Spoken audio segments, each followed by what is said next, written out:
You were not born to orbit around a man.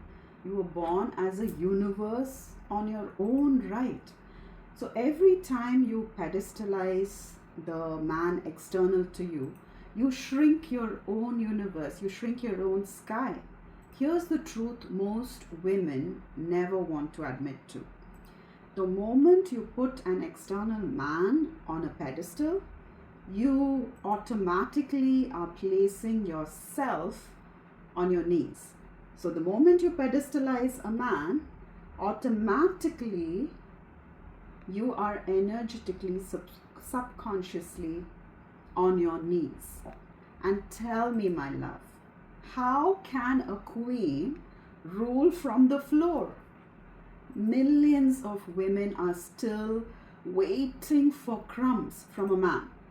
You know, betraying their own nervous system, forgetting their own divinity, all because they made him the center of their life story. But you were not born to worship the one who abandoned you, my love. You were born to remember the one you abandoned yourself. That's the choice, right? So right here, right now, will you kneel to be loved, or will you rise even if it means exile? All right, my darling. So let's start. And maybe I will start with a whiteboard drawing.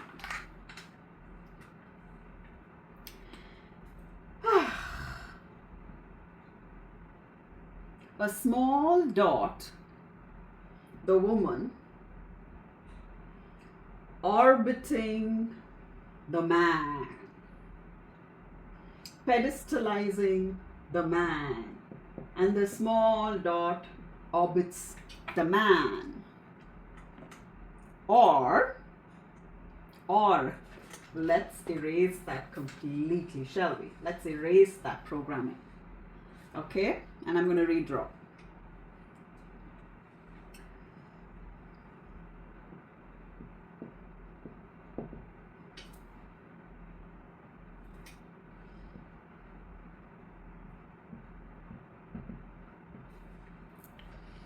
I don't know if this is visible, so let me just talk you through what I've drawn here.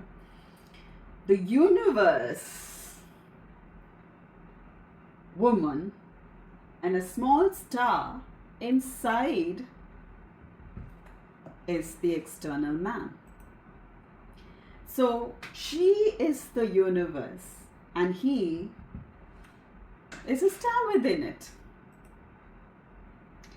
So before we dive in, let me pause and explain something I speak about very often here in my channel, in my work.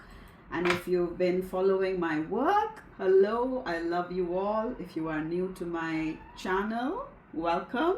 Thank you so much for your support. I truly believe that if you've come across this video, if you've come across this channel, if you've come across my vibe, there is a reason. There is a reason. You called me to you, my darling. So for those of you who already know me and who are comfortable with my vibe and my work, I hope you have your warm drink with you. Lean back, relax, and come along this journey with me, darling. So in my channel, in this work, I talk about this archetype called the Holy Grail Woman with the Apsara codes.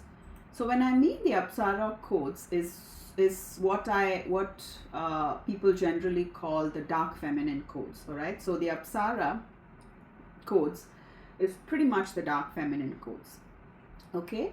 So the Holy Grail Woman with the Apsara codes. Who is she? This woman, who I used to call the empowered feminine, is a lady, a woman who leads herself and yet can hold space and can allow a man to lead her in her love relationship.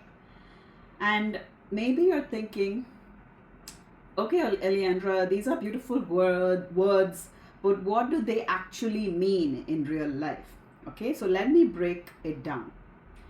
See, the Holy Grail Woman with the dark feminine codes, or the Apsara codes, aka the empowered feminine, right? She is a spectrum. She has embodied a spectrum. All right. On one end sits the light feminine, and on the other end sits the dark feminine, or the Apsara as I call it. Okay. So she has, so there are different languages through mythology, through culture, through religion, when it comes to naming these archetypes. Yeah, like in the Christian mythology, for example, right, the Abrahamic religions, we call this archetype the Eve, and we call this archetype the Lilith.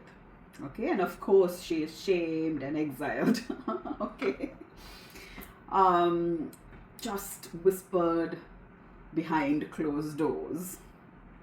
So basically we'll call it the light feminine archetype and the dark feminine archetype. All right, so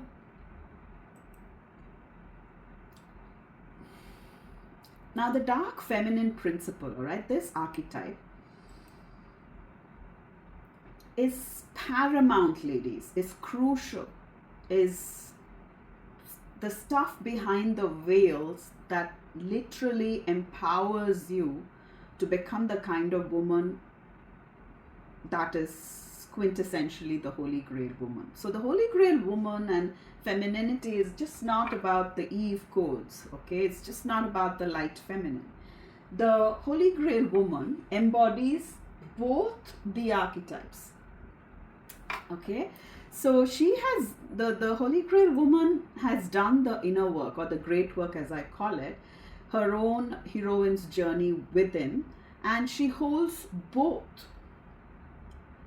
So let me dive a little deeper.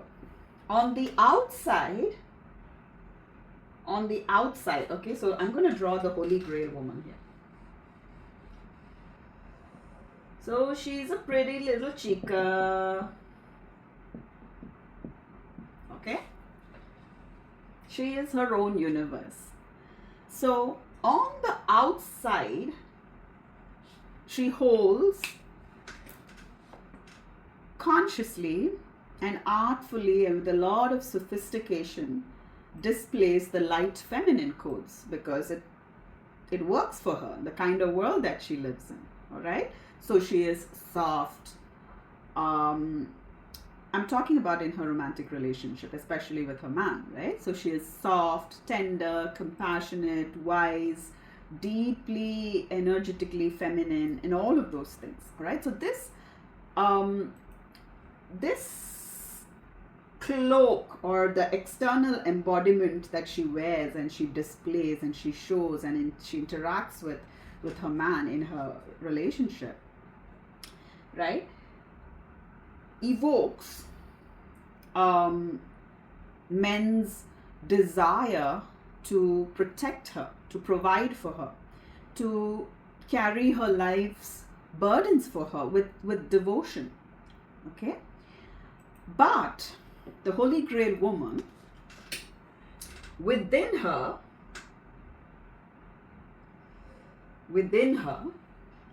holds the dark feminine archetype, right? The dark feminine energetics, which is merged and married to the divine masculine principle itself of the universe, all right? And she holds that, the dark feminine that has wrapped itself and married itself to the divine masculine principle itself on her core, in her inside. Okay, so when the Holy Grail, and this insight that she holds within her, all right, energetically, spiritually, it evokes a completely different reaction from the men in the world, her man. Okay? Now, the outside layer, right? The light feminine codes, the man, yeah, he will protect you, but he might not from his core respect you. He may love you out of duty, but he will not die to his boyhood and rise into his emperorhood for you. Okay? He may build you a home, make babies with you, all right? Father your children. But he won't burn for you, die for you, wage wars for you, build kingdoms for you, evoke his emperorship for you. Okay? On the other hand, Lilith, the dark feminine, or that's the Christians, in the Christian religion we call it the Lilith archetype, all right? In my world I call it the dark feminine archetype, or the Apsara codes, is the inner flame, the edge, all right? The danger, pretty much. The dark beauty. And what that evokes in a man, it evokes death and transformation, right? She is what makes a man like pounce and want to devour her, like surrender to her and rise all at the same time. So a woman who's only in her light feminine, right? All light, all angel, all right? To a man, she becomes predictable, safe, okay, eventually dull. There's no challenge. On the other side, a woman who's only predominantly in her dark femininity, right, all shadow, no tenderness, she becomes chaos on wheels, right? Dangerous without direction. Now, I would definitely consider Marilyn Monroe as someone who embodied her dark feminine very strongly and operated primarily through her dark femininity. All right? So, dangerous without direction. Chaos on wheels. Now, I'm not talking her film famous life. I'm talking about her real personal life. So the Holy Grail, so that's one character that comes to mind for me at the moment, talking about someone who has only embodied her dark feminine, right? Let me know in the comments, who else comes to mind for you? Who only embodied their dark feminine in their personal lives, okay? I'm not, let me know in the comments. It might be a good conversation for us to have. Now, let me know in the comments also who comes to mind when it comes to a person who only has embodied the light feminine in her life, all right? For me, you know, the long-suffering women like Jennifer Aniston, right? Women like that come to mind for me. All light and beauty and angelic, okay? But that inner dangerous edge is missing, right? So let me know in the comments who comes to mind for you. For me, Jennifer Aniston and Marilyn Monroe comes to my mind. However, that's not what we are talking about here at all, ladies. The Holy Grail Woman, she holds both. She knows when to tame the beast with her tenderness and when to slay the beast with her fire.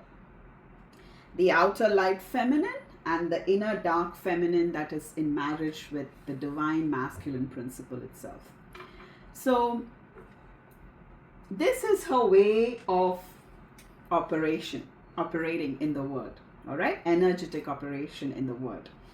So the light feminine provokes provisions, protection, all right?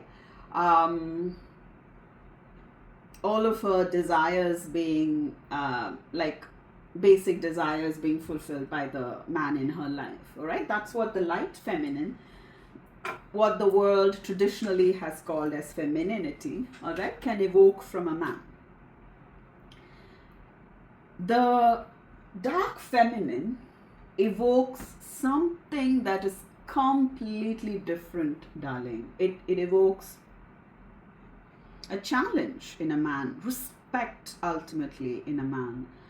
Right now, please go back into my history and look at the 4 energetic archetypes of masculine evolution. All right.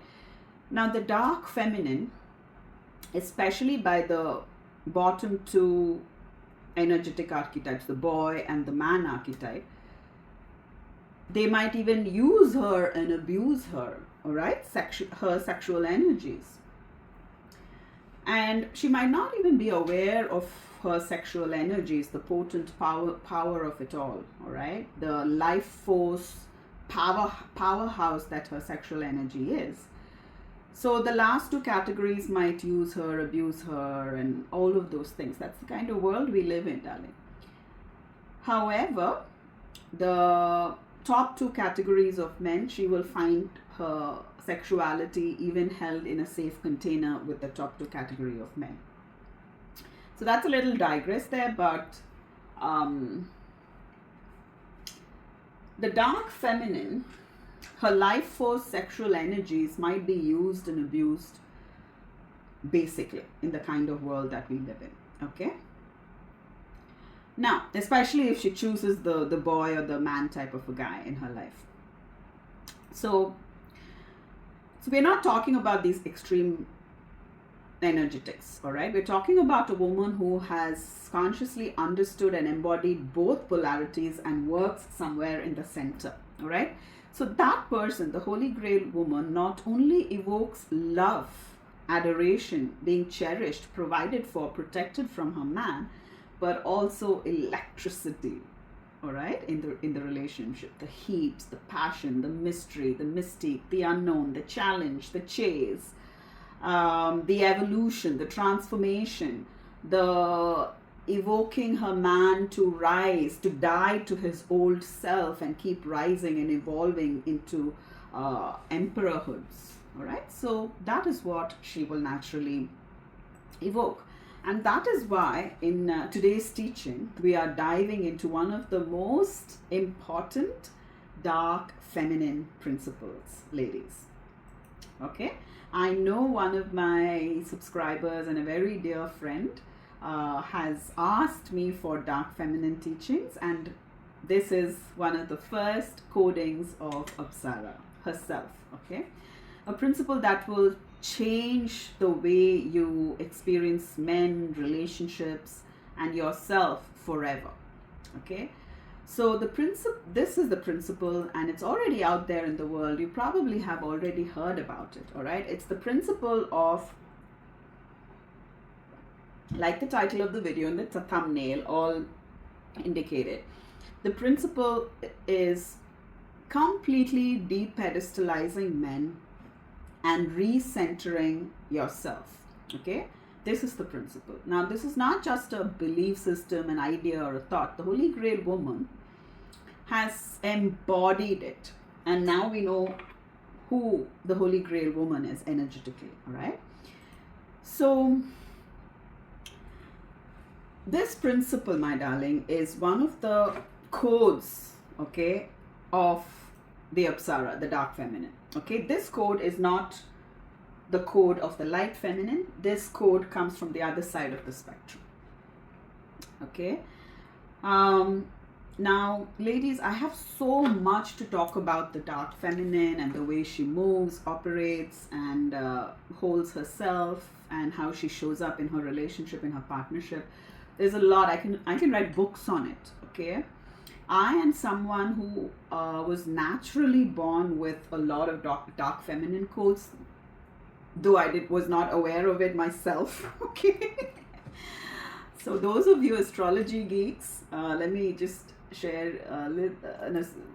something with you. I have a lot of 8th house Pluto, Rahu Pluto conjunction, Rahu Pluto opposite my Venus and my Mars. So you know what I'm talking about. Okay, square my moon.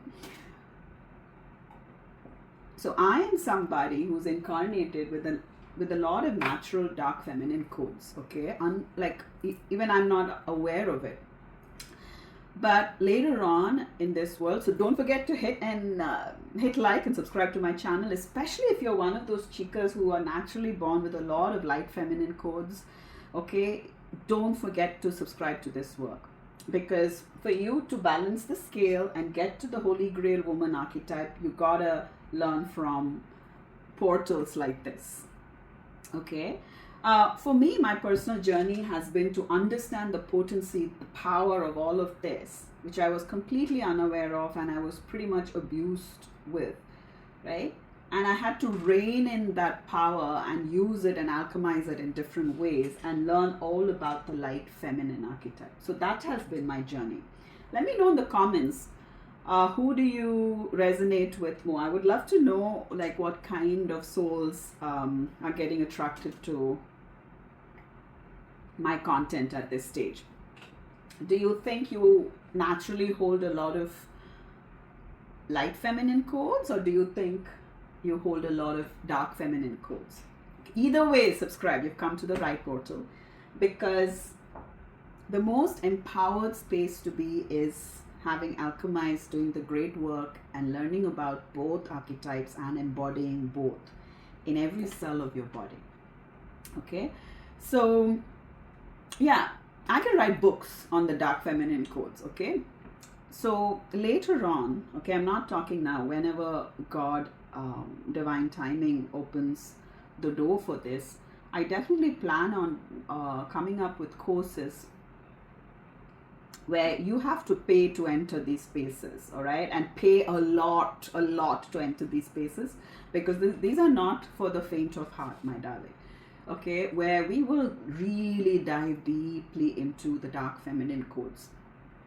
And trust me, she is a powerhouse. She's a powerhouse. And how you work with those energies in a real-time basis, all right? And her understanding and her understanding of life, her understanding of men, and all of those beautiful things. And it's not for the faint of heart, trust me, okay? So that is why the filtration process would be the money you pay for it, because I will make sure that the entry filters out the faint of heart, and it is only for those who really want to dive deep into the Apsara codes. Okay, now before we dive deeper into this teaching, my darling, let me tell you something about the dark feminine. Okay, the dark feminine doesn't live in delusions. Okay, she is not naive. She's not out here pretending that life is only light and love, flowers and sunshine, poetries and cuteness, puppy dogs and little kittens and little babies. No. All right. She knows in her bones that there is a completely other side to life, and God itself. She knows that, listen up, that God itself is not just about light and love and sunshine and rainbows, or that men are not only about protectors and providers. All right? She knows in her bone that the God principle itself is about death and transformation and storms and tsunamis and poverty and everything in between. Okay? She knows, she deeply understands the dark side of life. All right? She knows the dark side of men. She just knows it. She doesn't argue with it, all right? She doesn't waste energy fighting the reality of it. She simply knows. Now, if you think life is all sunshine and soft clouds, you're mistaken, my darling. Let that land. And some of you souls who, right, think that you hold the light feminine codings quite naturally, this might come as a shock to you. But darling, this is for you. Life is not just about sunshine and roses. You're mistaken if you think that's what it is. Life also has thunderstorms that kill. If you think the masculine principle is only about loving, giving, and protecting and providing for you, my darling, my beauty, look back at history. Let's look back at the masculine principle. When it falls into shadow, has it killed? Has it conquered? And how do you think the masculine principle conquers a land, for example? Waging wars, killing, raping, stealing, strategizing to deliberately, consciously kill, murder, rape, steal, abuse. See, darlings, this is not about hating on men, okay? Remember, my channel, my work, my vibe is never about hating men, okay? I'm married to a lovely man. I have wonderful male friends around me. I have 2 sons myself, okay? So this is not about hating men. These are about the reality. This is about seeing clearly, because clarity is power. Darling, like, go into the jungle. All right, if you're questioning this, if you think like the universe is about light and sunshine and roses and cloudiness and rainbows, go into nature. Nature is God, nature is universe. Go into a jungle. Sit in the jungle and tell me if nature, natural life is about poetry and roses. It isn't, darling. The jungle runs on survival of the fittest. And the woman who's all in her light feminine, all sweetness, all softness, without the dark feminine edge, she will get eaten alive in the wild. So the dark feminine innately has these codes and understanding and knowledge within her. So she beautifully, okay, so she knows this. This archetype might not, okay? She might be all roses and poetry and romance. And that's okay. She might not be aware, but this archetype is aware. But the Holy Grail Woman, okay, she carries the light feminine on one hand and the dark feminine on the other. She can welcome tenderness and she can wield fire. And here's the paradox, right? The higher up the masculine ladder you go, right, from boy to man to the husbandry coded king to the emperor himself, the higher up this energetic masculine hierarchy men climb, all right, it doesn't mean that men become gods or something, like human male become gods because they have achieved the energetic state of an emperor, okay? It's because they've learned to discipline their own dark masculine, okay, to bring order to their chaos, to keep their violence in check, and to work strategically behind the veil. Okay, that's what makes them safe. So this is not about some fantasy of endless light, my darling. Higher up the ladder you go, you look at men, you will see the sophistication and mastery and the discipline that they've brought around their own beast, the mastery of their own darkness. And when you as a woman understand this, you will stop pedestalizing any man as if they are gods in your life. All right? And you start meeting them as humans, complex, flawed, light and shadow, just like you. And that's when your power begins, my darling. Now, I want to talk about the lies that the Matrix has programmed women with, that keep even the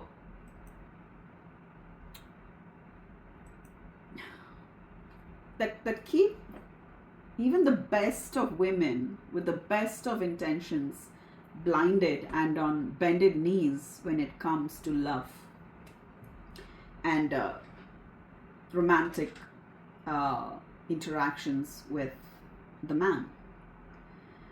Why so many women end up pedestalizing men in the first place?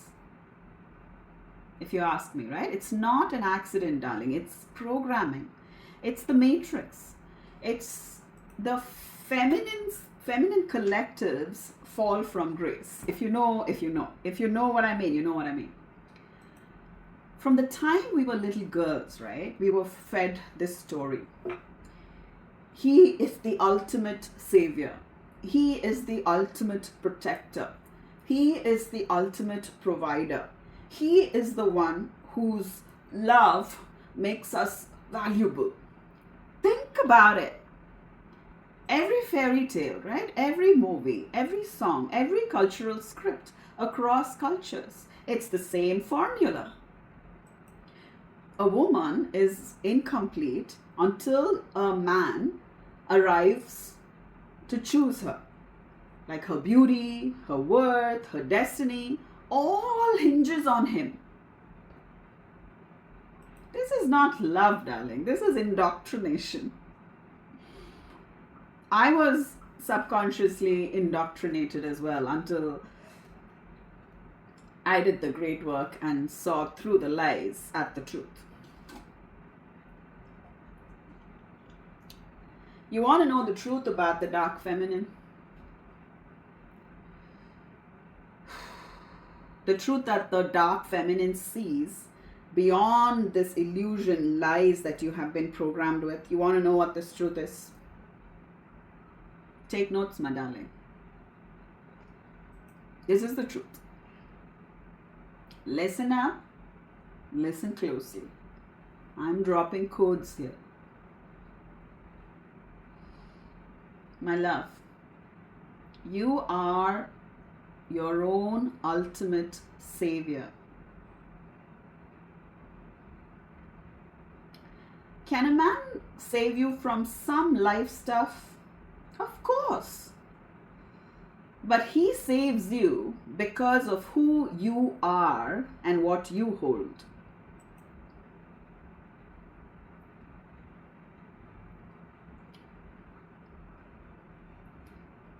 Listen up, my darling. You are your own ultimate protector. Can a man protect you? Of course he does. Hands down, 100%. In fact, the divine masculine, the top two archetypes of men that I talk about, can protect you so beautifully, and they will even die for you, take a bullet for you. But he protects you because of who you are and what you hold.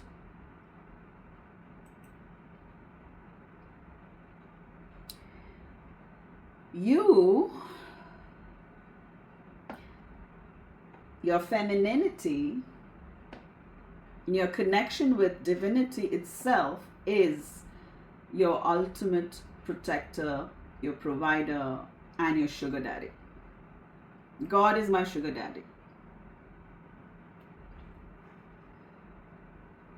Your femininity and your divinity itself is why they protect and provide for you.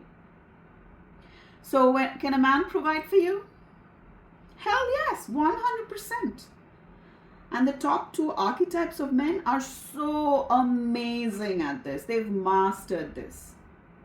But the dark feminine doesn't forget that he provides for you, that he provides for her because of what she holds and who she is. So listen up, my darling. Is he the one whose love makes you valuable?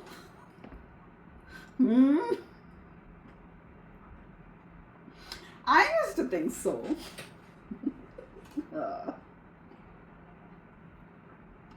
Oh my gosh. Darling, the divine dark feminine knows that she is love itself.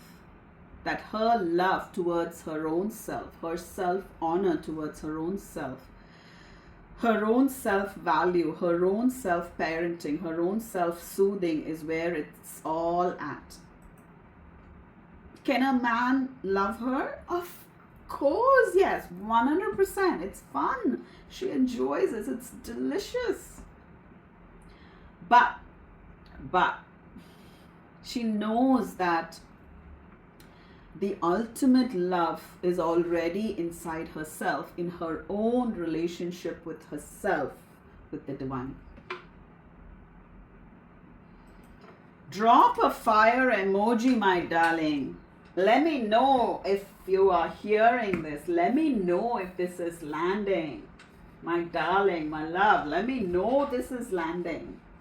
If you are able to see through the lies and the inverted fallen matrix to these light, like these dark feminine light codes that are coming through the dark, through a crack, through this video, okay?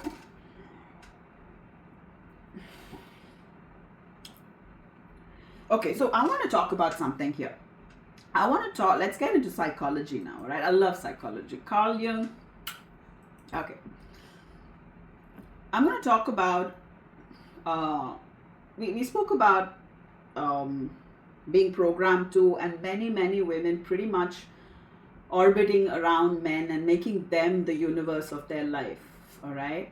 So this is, psychologically, this is what is called the projection pedestal, okay?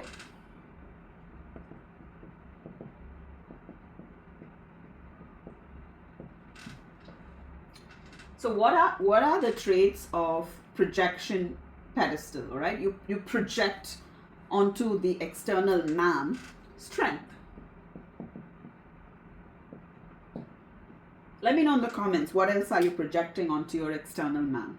Does he hold it? Of course he does, all right? But that's not what we're talking about here. What are your projections, all right? Your mental projections onto your man. You might project authority. What else are you projecting? You might be projecting him as your provider, right? Him, provider, protector. Power, the source of power. The source, pretty much. The source of love.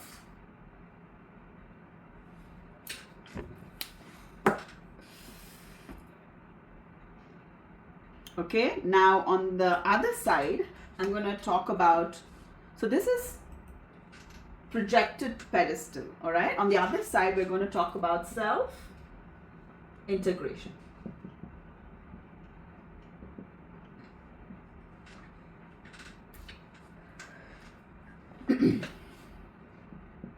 My own strength. My own authority. My own provision, my own power, all right? My own source of love. So when you pedestalize an external man, you hand him your crown, your agency, your fire. But when you reclaim those, into yourself, right? You start energetically and spiritually standing on solid ground. And suddenly, all right, when you start owning all of these things, men can meet you eye to eye. Not from above, darling. My work is not about like not any of those things, okay? Masculine principle and the feminine principle are not the same, but we are equal. So when this happens, when self-integration happens through the great work, through study, all right, through embodiment, through watching videos like this, being part of communities like this, one video at a time, one shot at a time, all right, you start meeting men eye to eye. Not from above, definitely not from below. So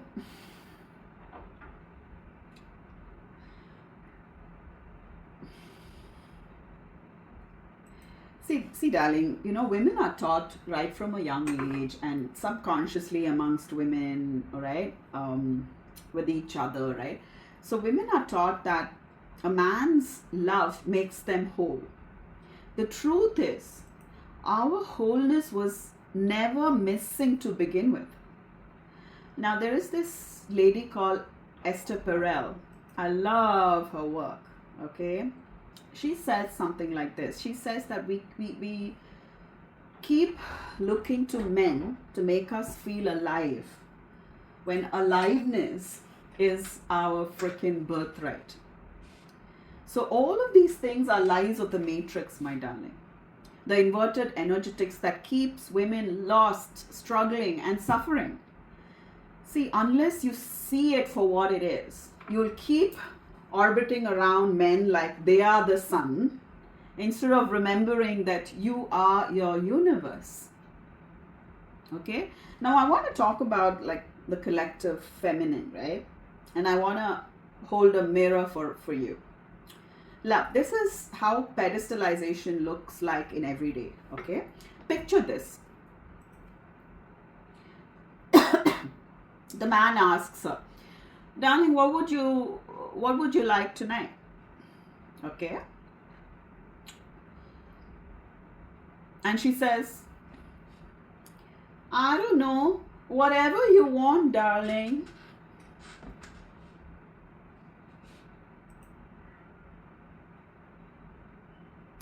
She silences. See, sometimes, I'm not talking about this, sometimes when she's not bothered to make decisions and she'll just be like, you take the call. I'm not talking about those moments. Let's imagine they're in the car, husband and wife, going on a drive, and she loves Asian cuisine, and she sees this Japanese restaurant with some delicious sushis, and her man asks her, so where do you want to go? And she's like, oh my God, those sushis are very expensive, la-di-da-di-da. I don't want to ask for sushis. I don't know if you can provide me with sushis, la-di-da-di-da. See, that's not your problem. Yeah, the man has asked you, what do you want? Ooh, if that's a true desire, ooh, I love some sushis. I would love some sushis. And then just drop it. There's no expectations there.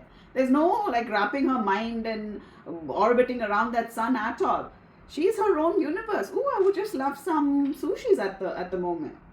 And the little star in her universe, her man, might choose to shine brighter by taking her there, or might choose to shine dimmer by doing something else. She is the universe any case, whether the sushi comes or not, whether her man shines brightly or not for her. Okay? But instead, what happens to most women, right? They silence the truth because they start orbiting around the man, making him the universe, and oh my God, his salary came when da da da da. I don't want to be high maintenance. I want to make him. I want to make life easy for him, and like literally think so much about him, and they would not have even like they would not even know anything about themselves, and they will know everything about him and what he might think, how like completely obsessed with his frequency, right? And silencing her own truth. So in these micro moments, okay, hoping to hoping to keep the peace, maybe hoping to stay chosen, hoping to be low maintenance, hoping to be the cool girl, hoping to be the easy girl, hoping to be easy to love. Her desires shrink so he can take center stage. Do you know what I mean?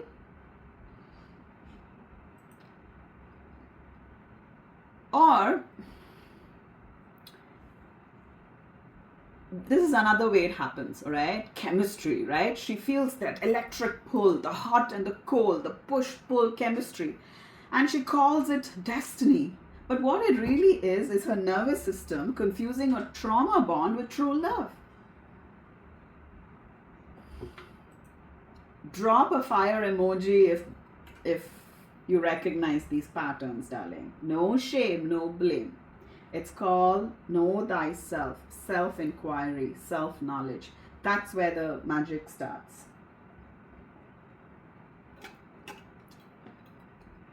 So these are not isolated stories, darling. These are everywhere. I see them everywhere. And if I were to trace it back, see, most of us didn't start pedestalizing men, all right? We learned it in childhood. An absent father, an emotionally unavailable caregiver. And deep inside, the little girl, the orphaned girl, decided,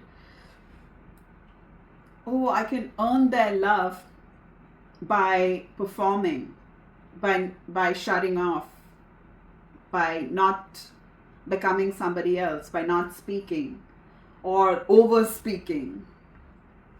I can get their love. I can finally feel whole. I can feel safe. I can feel seen. I can feel like they can choose me if I become someone else. But here's where,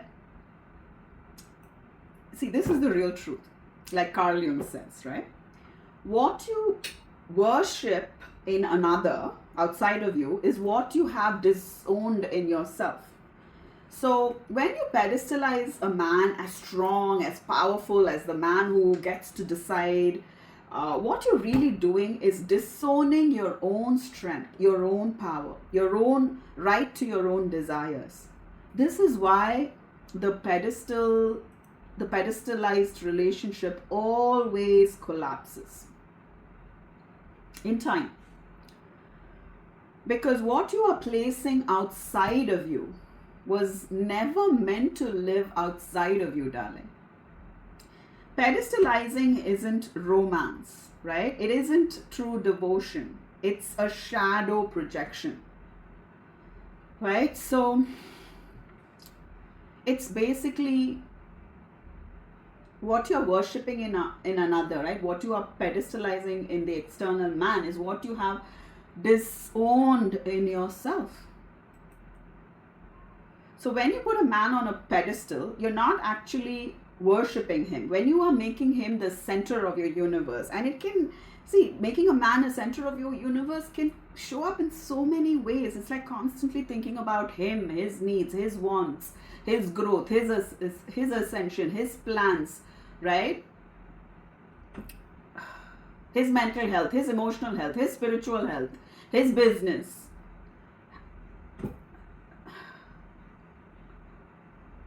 Even when you are with your girlfriends, you're constantly thinking about your man and talking about your relationship all the time.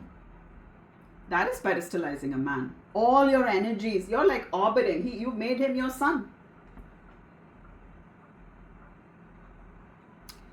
So when you put a man on a pedestal, right?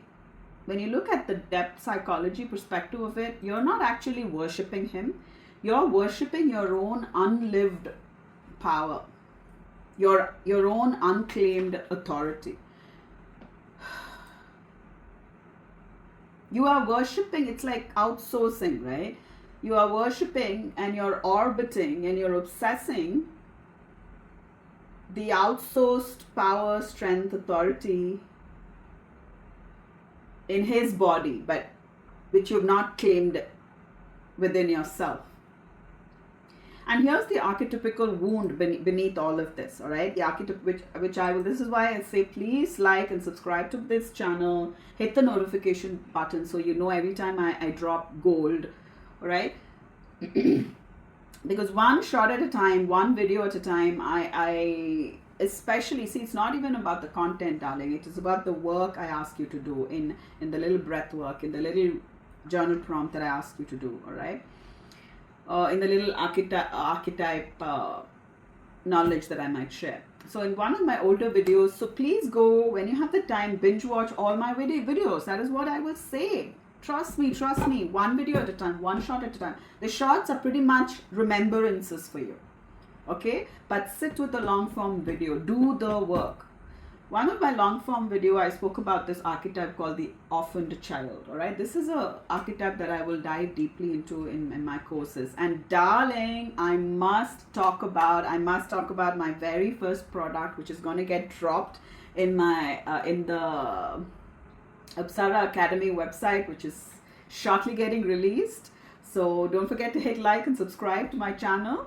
And for the very first 100 people who buy this first product, it will be at a 50% discount. I'm super excited. I'm super thrilled. And it's such an honor to have worked on this project, darling. It's a artwork book. It's an inner work. It's the great work, as I call it. All right. It's a somatic artwork book of 28 pictures that you can sit and paint into. Each artwork is coded. It'll have a couple of journal prompts. It'll have space for your own doodles, and of course the artwork itself, which is coded, all right, with intense, potent, transformational shapes, forms, colors, work gone into it. All right, it is my labor of love for you. So don't forget to subscribe. And as soon as I drop it, go and purchase it, my darling. It is a beautiful gift that you can give to a child or a friend, a relative, all right, where a lot of work has gone into this. Beautiful 28 pictures that you can color into, have fun with, and it's a form of somatic great work encoded with painting, art, therapy, fun, all right? So there you go. So yes, in that, why I spoke about it is because there is an entire artwork for the orphan child in there. Okay, so let's get back. That was a digress. Let's get back. So when a woman pedestalizes a man and makes him the center of her mental energies, her emotional energies, her spiritual energies, her financial energies, her everything, the underneath archetypical wound is the orphaned child, all right? The little girl who still is scanning the world for the father who was absent or distracted or emotionally gone.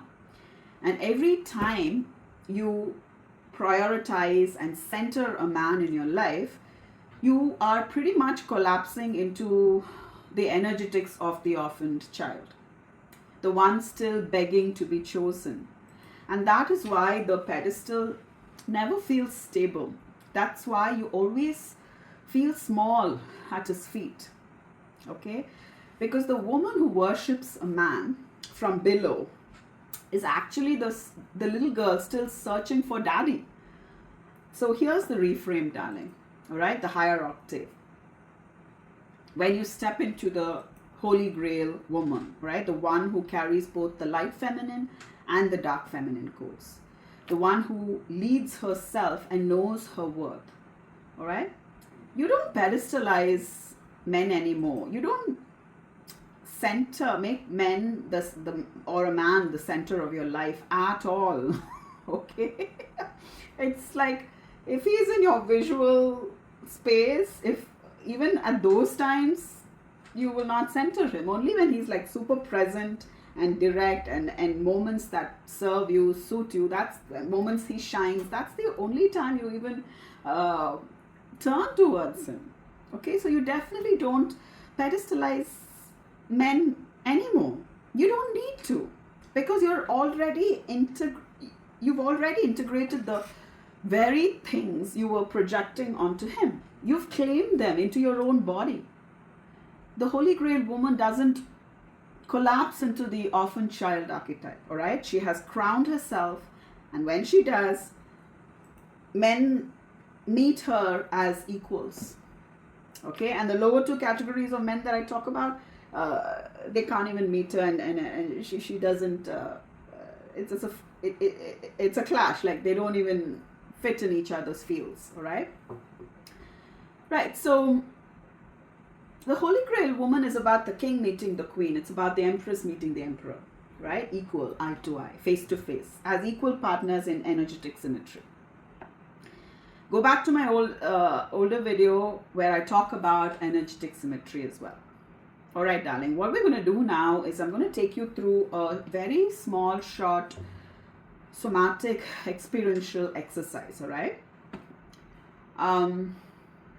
2 exercises for visualization. So if right now is not the right moment for you, just save this video in your watch later list and come back and please do this work, right? So this is what I talk about. This is the work. This is where the magic happens. This is the great work, as I call it, the inner work, the healing work.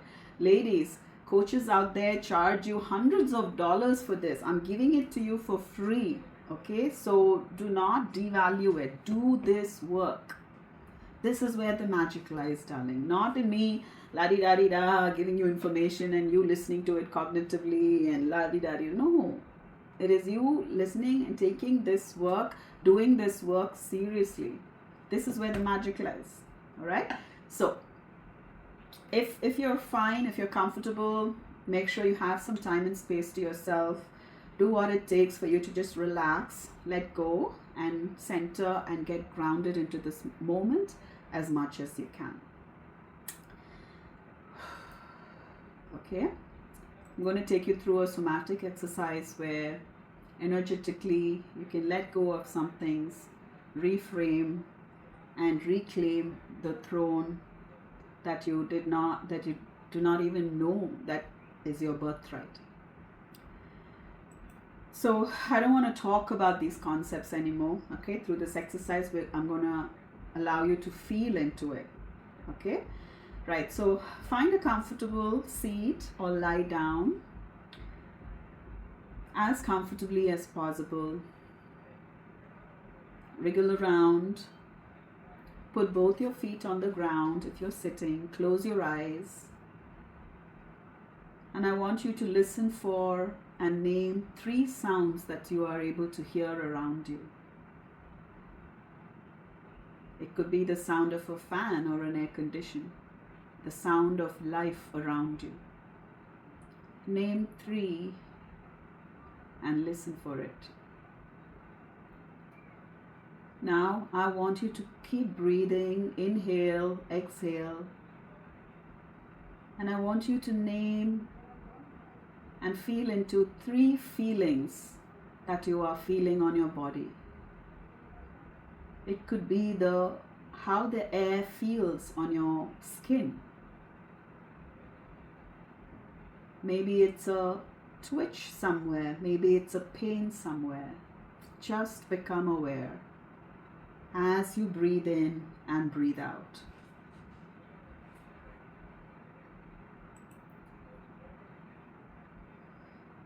Take a deep breath in through your nose and exhale slowly through your mouth. Again, inhale and exhale. Let your shoulders soften. Let your jaws unclench. Ground yourself in this very moment now. Now visualize a waterfall of light, purple, lavender light, violet light, falling all around you and washing you inside out. Feel into how it's cleansing you and relaxing you. This waterfall of glorious, spiritual, violet, purple, lavender light.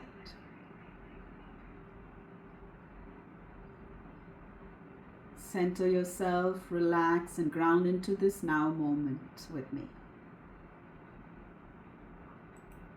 Now, imagine you're holding a handful of sand in one of your palms.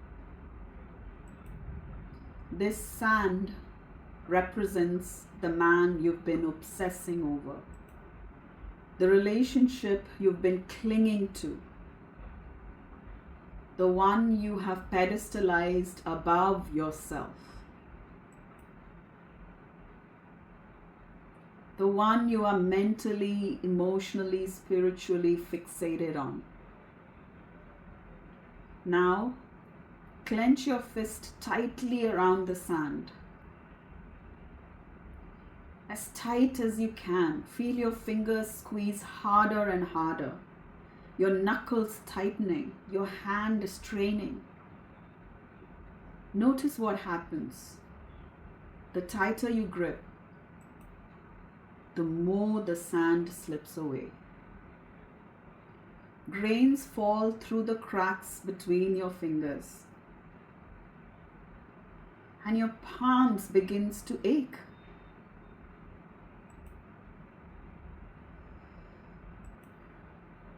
This is what pedestalizing feels like. It hurts you. It drains you. And it still doesn't keep him. He'll slip away. Take a breath here. Feel the feelings in your body. Now, slowly visualize unclenching your hand. Relax your palm. Let it open gently. Notice this, my darling. What is happening to the sand? The sand stays. In fact, it rests more easily in your open palm than when you were strangling it. Breathe. Place your other hand on your chest and your heart if you feel called to. Feel your chest rise and fall. And I want you to whisper this to yourself. Repeat after me out loud if that's possible, or in your own mind's eye, whichever feels safest to you.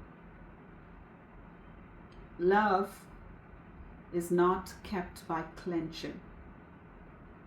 Love is held best when I am centered. Breathe. Let this land in your field and in every cell of your body, right to your bones. Love is held best when I am centered.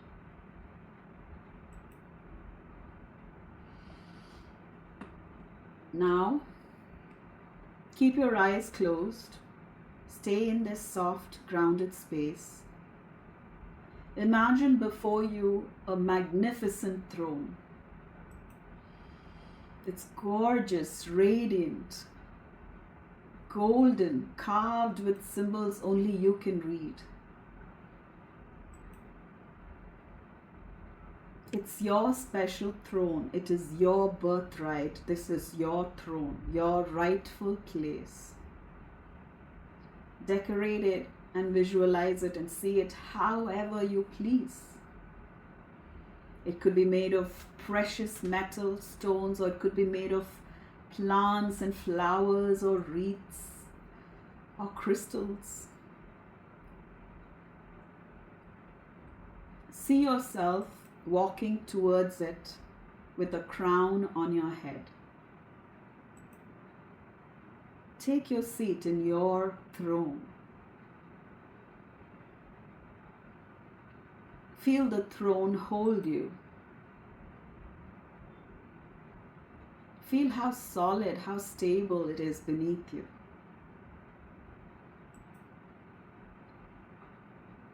This is home. This is your home. Now, imagine this.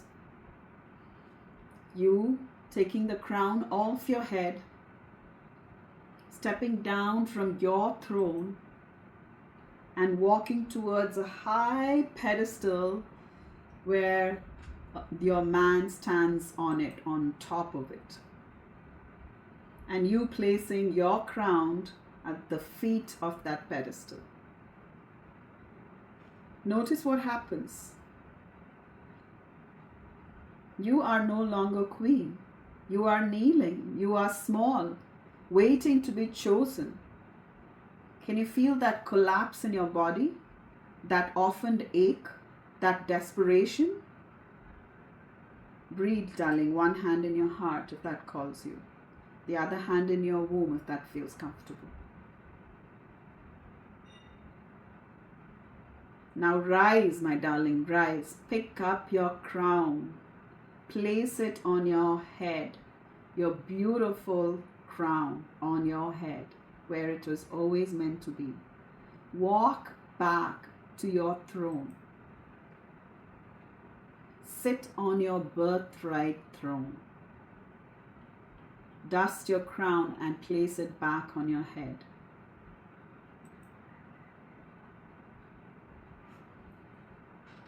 Feel the difference here, my darling. You are sovereign.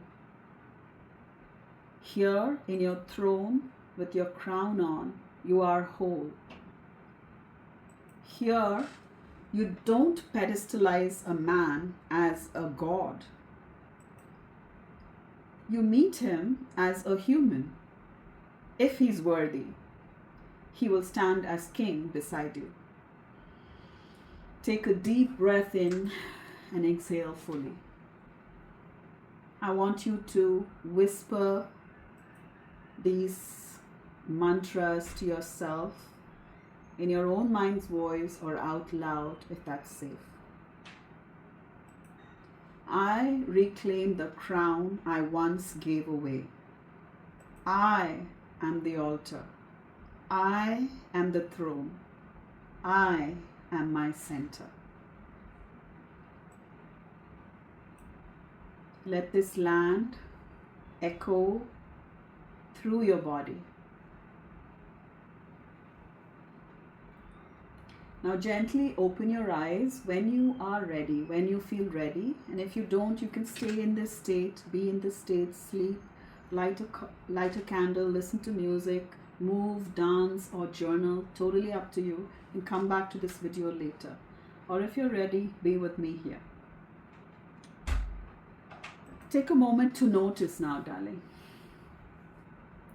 What shifted in your body when you released the sand from your hand?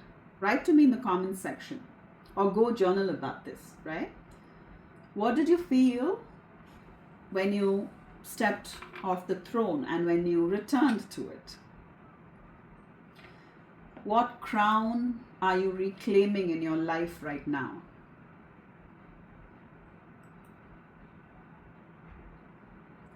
This is not just words, all right? These transmissions are a nervous system rewiring, darling. This is what it means to de-pedestalize men, all right? To de-center men and to re-center yourself and to pedestalize yourself. So attachment theory tells us that women with anxious, preoccupied style often pedestalize men. Why? Because underneath there's a deep fear of abandonment. So every time he pulls back, every time he goes cold, her nervous system goes into panic. And pedestalizing becomes almost a survival strategy. If I can make him the center of my life, if I can keep him happy, maybe he won't leave me. But the cost of this is brutal, right? Research, in fact, shows that when a woman, right, externalizes her sense of worth to an external man, her nervous system actually dysregulates. Okay, research has proven this. Like her cholesterol, right, the stress hormone spikes, her heart rate rises, her sleep quality deteriorates. So it's her body screaming, "This is not safe." So, and here's what this is where depth psychology connects the dot, right? Like Carl Jung says, until you make your unconscious conscious by watching a video like this, subscribing to work like this, and doing the work that I ask you to do, all right? Until you do this work, until you make your unconscious conscious, your unconscious will direct your life. And in the end, you will just call it fate. Do the great work. Subscribe to this channel. Drop a fire emoji if this lands. And you're committing to yourself, to center yourself by doing this great work. Not just my channel. There are a lot of people out there.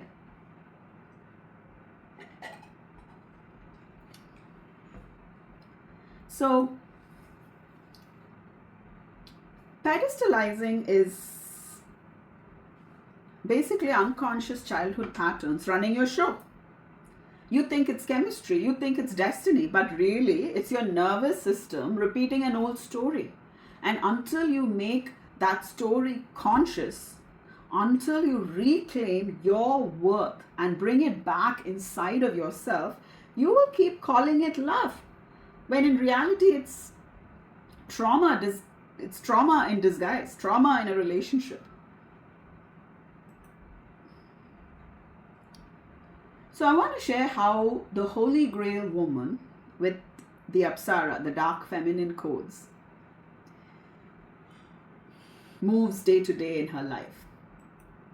All right? Say she's married. See, firstly, she will only choose a husbandry coded king type or emperor type archetype, never below that.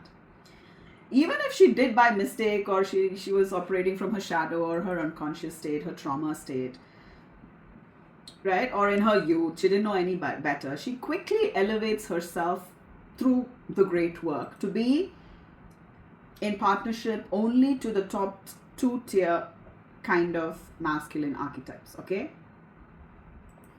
That's number one.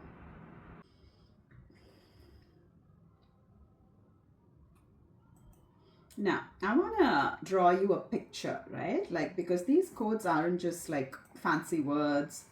They literally change how a woman lives her day-to-day life, how she shows up in her life, how she shows up in this world, how she shows up in her relationship, right?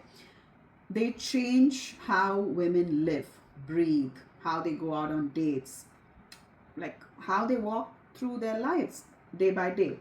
So these transmissions, right, these codes, it changes how you live, darling, and especially, yes, of course, how she interacts with her man. So let's imagine, okay, let's imagine the Holy Grail woman who's embodied the Apsara codes, the dark feminine codes, how she goes out on dates. Number one, she never chases.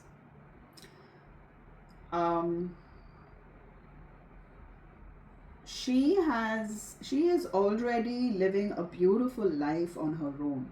She already has her own dreams, her own visions, her own purpose in life, and she's already living it and creating her dreams, making them come true.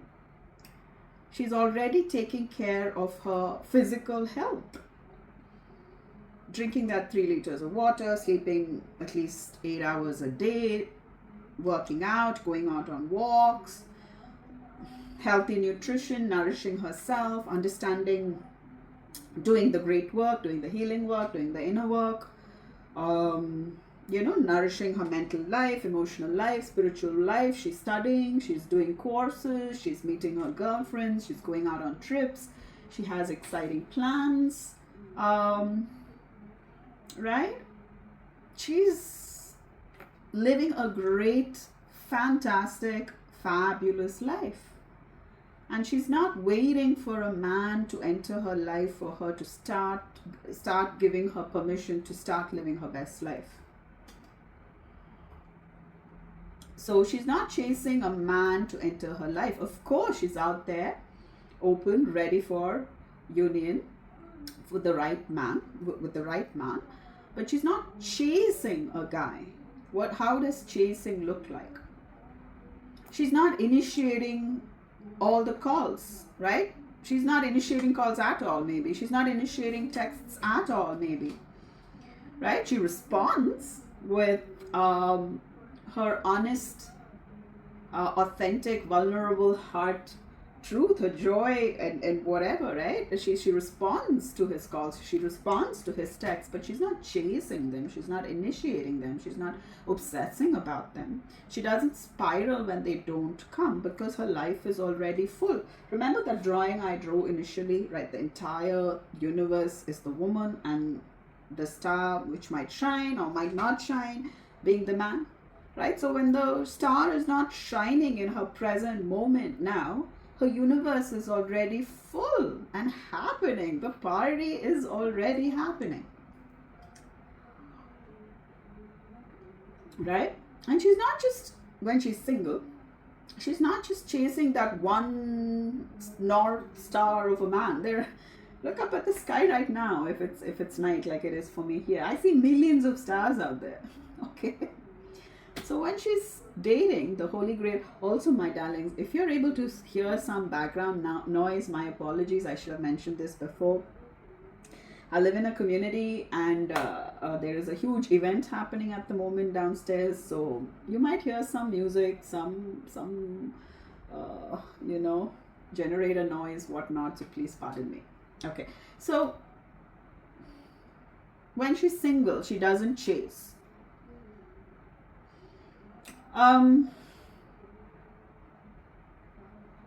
She responds, right? Chasing can happen in so many different ways, right?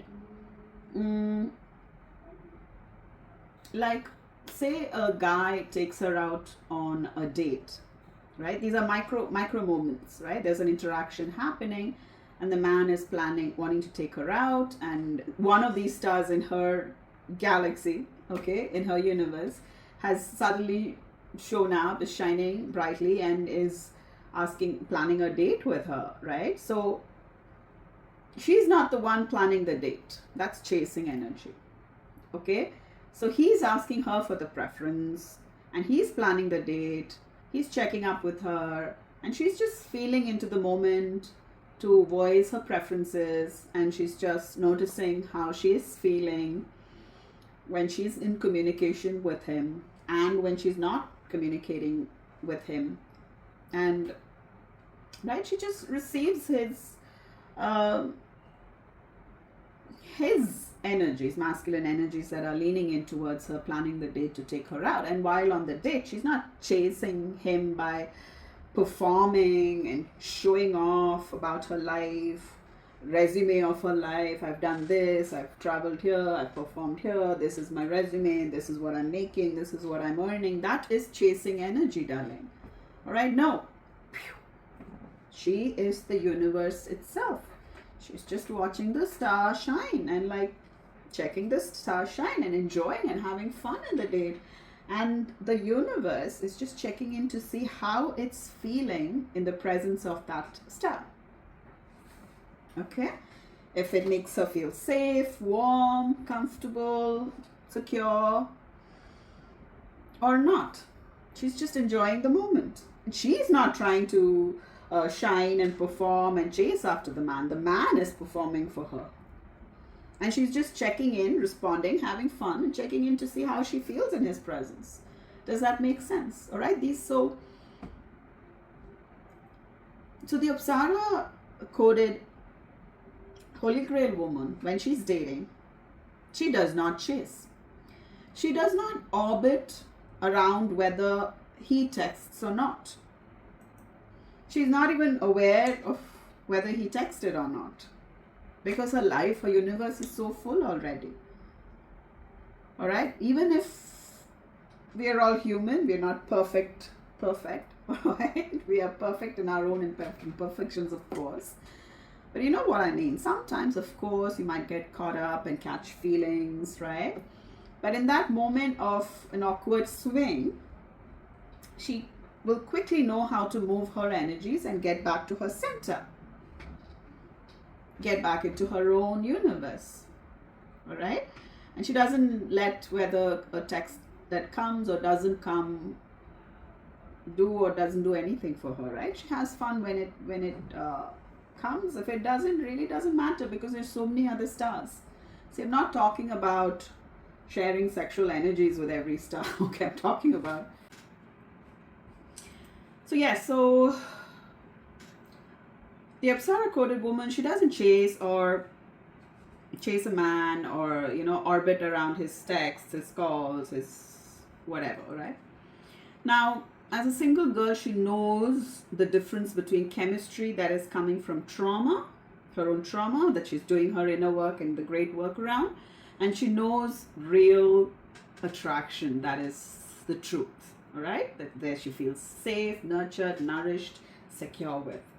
So she knows, she can energetically feel the difference between the bottom two predatory, the bottom two masculine archetypes, energetic archetypes. The bottom two tend to have predatorial vibes. That's a spectrum onto itself. So she can quickly energetically know, and she'll cut herself off from all of those things. Like, she knows the difference between a man desiring her and a man showing up for her, attracted to her, of course, but showing up for her in real ways. All right, desire is cheap. All right, she knows that desire is dime a dozen out there, especially from a man. That the desire of a man, like I'm talking sexual desire, right? Physical desires of a man it's a bodily desire, it's a bodily need, like what a man would do in the bathroom. Okay. It's so, if she has trauma around not being seen, not being heard, and all of that, not being mirrored right when she was a child, then she might have convoluted a man's basic physical desires to being for love. All right, but the Holy Grail woman, she knows that desire is cheap. She knows that any woman, not just her, can just open her window and show a little bit of her skin and feel and see desire around. Okay.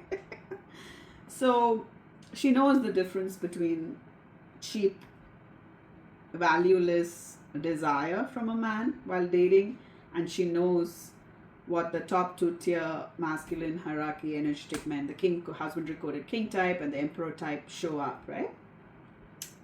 She knows that difference, and she accordingly protects herself, her sexual energies around all these things, and she chooses into chemistry that is real, into attraction that is real and high quality.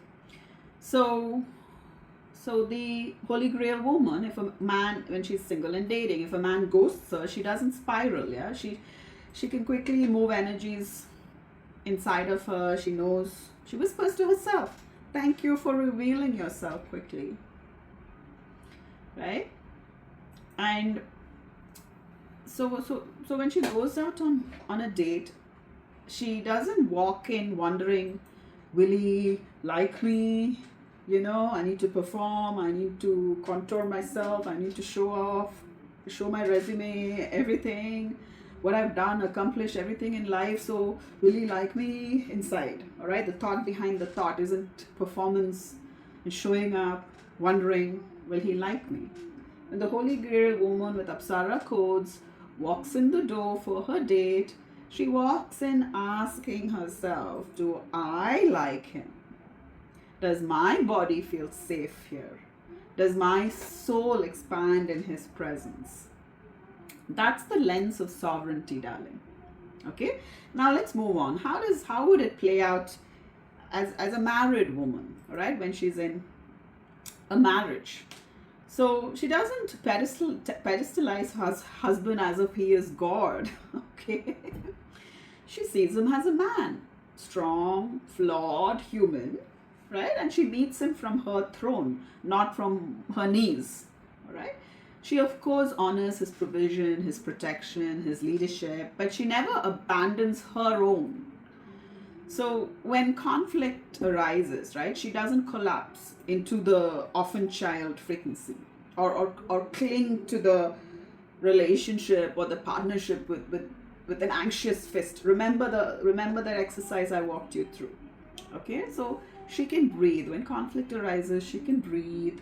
She finds her center again. She grounds herself. She holds her throne inside her body first, and then she speaks and interacts from that space. And here's the magic, darling. Because she is centered, right, he can rise. Her husband can rise because she holds both the light and the dark within her, right? He feels safe and alive in her presence. He doesn't get a wife out of duty, right? He gets a queen or an empress, right? The frequency holder herself, who evokes the king or the emperorhood within him. So this is the Holy Grail woman, darling, right? She's not all light and not all dark, all right? She is light on the outside, the light feminine, soft feminine on the outside, soft, wise, compassionate, and she is the dark, hot, sexy feminine on the inside, fire, edge, sovereignty, boundaries, all right? Knows herself clearly. So she will now want to pedestalize any man, right? Because she knows she is the palace herself, okay? And men, the worthy ones, rise in reverence to meet her. Right, my darling? I'm going to give you a few journal prompts and then we'll end with a prayer like we usually do. So take out your pen and your journal. Take these questions down and then go as deeply as you can into these questions. Because, see, transmissions like this only becomes transformation for you when you bring it into your own body, right? Into your own story. So if you have your journal, take it out now. Okay, if you don't have a book in front of you, take out your phone, open your notes section. And if nothing else, just close your eyes and let these questions move through you. Okay? First question. Where did you first learn that a man's approval was worth more than your own? Where did you first learn that a man's approval of you was worth more, is of more value than your own approval of yourself?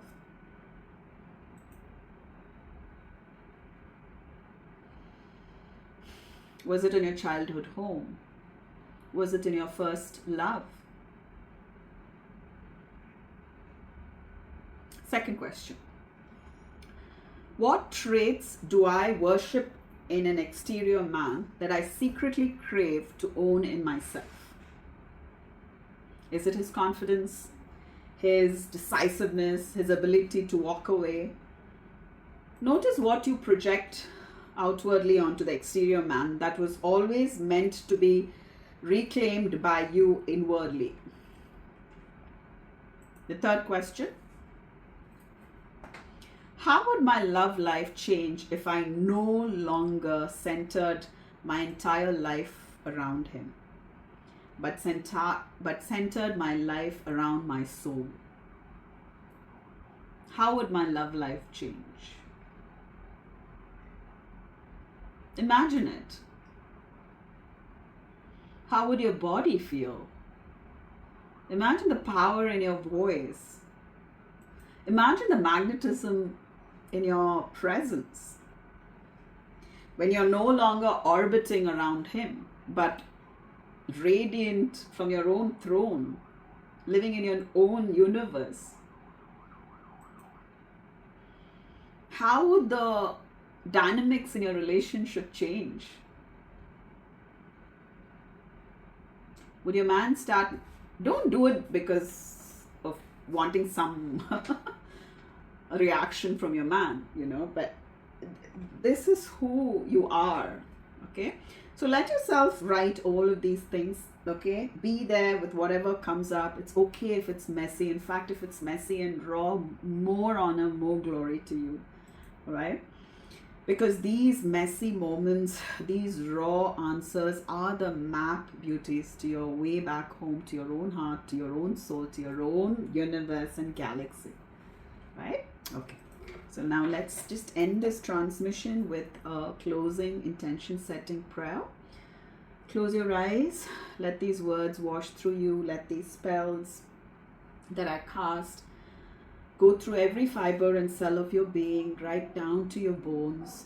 Okay, if you wish, you can repeat this prayer after me out loud or in your own mind's voice, or just allow it to just wash through you. All right, take a breath. with me, love. Place a hand on your heart, one hand on your womb if you feel called to. Close your eyes if you feel called to, just for a moment. And repeat after me. I release the illusion that men are gods.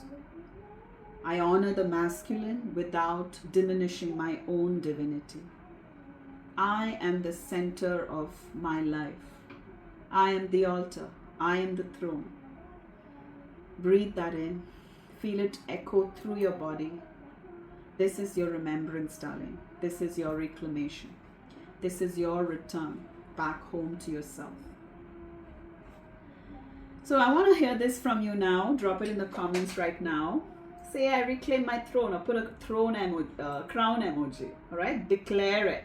Anchor it. Let the world and your own nervous system hear it. And also don't forget to share this with a sister or a friend or a relative who's ready to stop living in an orbit around a man and ready to come back home to her own throne. I love you, my darling. Please go and live your best lives now. Ciao.